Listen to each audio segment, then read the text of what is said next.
12,000 years ago, the world was a different place. Wild, unpredictable, and untouched by the order that farming would one day bring. Before fields, villages, and permanent homes, humans lived as nomads, moving with the seasons, chasing herds, surviving purely through instinct, teamwork, and an intimate connection with nature. Life before agriculture was not just a lifestyle, it was a constant negotiation with the world. A never-ending journey where the land dictated every decision and every sunrise brought new possibilities, but also new dangers. Imagine waking up under an open sky. There are no walls, no roofs, no boundaries. Only the crackling of last night's fire and the cool morning air brushing across your skin. For early humans, every day began with a question: where do we go next? Water sources dried up without warning, animal herds moved unpredictably, and weather shifts could turn a peaceful place into a deadly trap. To survive, nomads learned to read the world like a book following the stars. The wind, the migration patterns, and even the flowering of plants to understand what was coming. Food, the most essential element of survival, was never guaranteed. Men, women, and even older children walked long distances in search of roots, berries, and edible leaves. Women often carried woven baskets on their backs filled with plants they recognized from years of experience. A single wrong plant could kill an entire group, so plant knowledge wasn't just wisdom, it was life or death. Meanwhile, hunters prepared their spears, stone blades, and bows. They studied footprints, droppings, and broken branches, learning to track animals for hours or even days. The hunt itself was an art. There were no guns, no traps made of metal, no vehicles to chase prey. Everything relied on timing, coordination, and courage. Hunters often ran for incredible distances, using persistence, hunting, chasing an animal until it became too exhausted to continue. When a large animal like a deer, antelope, or bison fell, it meant celebration. Meat wasn't just food, it was energy, tools, clothing, and connection. Every part of the animal was used. Bones became needles and knives. Tendons became thread. Skin became shelter and clothing. Nothing was wasted because waste meant weakness, and weakness meant death. But despite the constant struggle for food, early nomadic life had a rhythm and a culture of its own. At night, when the fires burned low, families gathered around to tell stories, tales of ancestors, spirits of the land, dangerous beasts, and great hunts. These stories weren't just entertainment, they were maps of knowledge, teaching the young what to fear, what to respect, and how to survive. The elders, the living libraries of the group, shared wisdom from decades of wandering. They knew every valley, every river bend, and every cave where shelter could be found.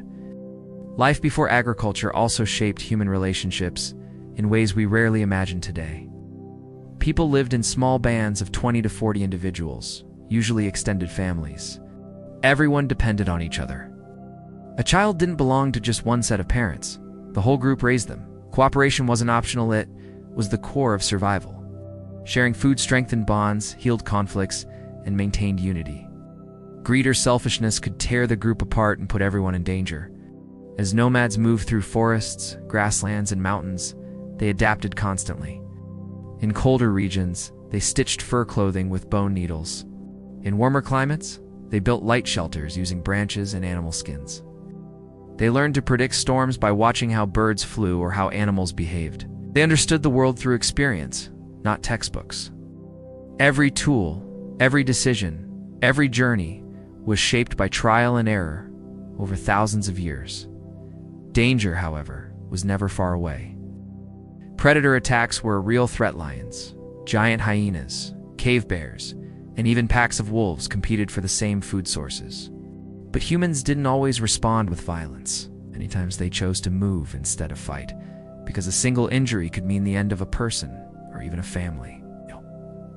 Even more unpredictable were natural threats: floods, harsh winters, droughts, volcanic eruptions.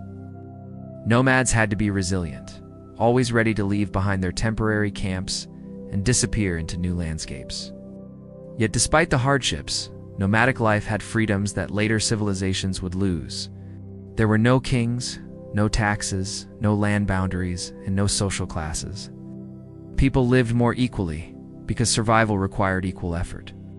Decisions were made through discussions, not orders. Those who were wise or skilled gained respect naturally, not through force or inherited power. The land did not belong to people, belonged to the land, moving with it like rivers flowing across the earth. The turning point came slowly, almost silently. Over generations, humans noticed patterns. Some plants grew again where seeds had fallen. Some animals stayed close to areas where grass was abundant, and some places offered better living conditions than others. Instead of wandering endlessly, groups began returning to the same spots each year, stayed longer, built sturdier shelters, and planted the first seed-steiny experiments that would reshape human destiny. But in the era before that change, life was pure in its simplicity. Imagine walking with your group across vast plains, watching smoke rising from a distant volcano, feeling the earth beneath your feet as you search for fresh water. The sky becomes your roof, the stars your guide, and the land your teacher. There is hardship, yes, but also incredible beauty. The rivers sparkle untouched, the forests breathe freely, the night sky holds more stars than modern eyes ever see. You are connected to everything, because everything is essential for your survival. Children in nomadic groups learned by doing. They watched adults skin animals, weave baskets, carve stone tools, and make fire. By the time they were teenagers, they could track animals, identify dangerous plants, and survive alone if needed. There were no schools, no books, and no written language. Knowledge was passed from one generation to the next, carried by memory, instinct, and tradition. Fire was the heart of a nomadic camp. Cooked food, kept predators away, warmed bodies under cold skies, and created a gathering place for stories and rituals. Fire allowed humans to expand into colder regions and made food safer and easier to digest. But it also required responsibility. If the fire died during winter migration, the group could suffer greatly. Spirituality played a huge role. Nomads believed every rock, river, and animal had a spirit. They performed dances before hunts, painted caves with symbols, and buried their dead with care, believing in an existence beyond life. These early beliefs later evolved into the religions and mythologies we know today.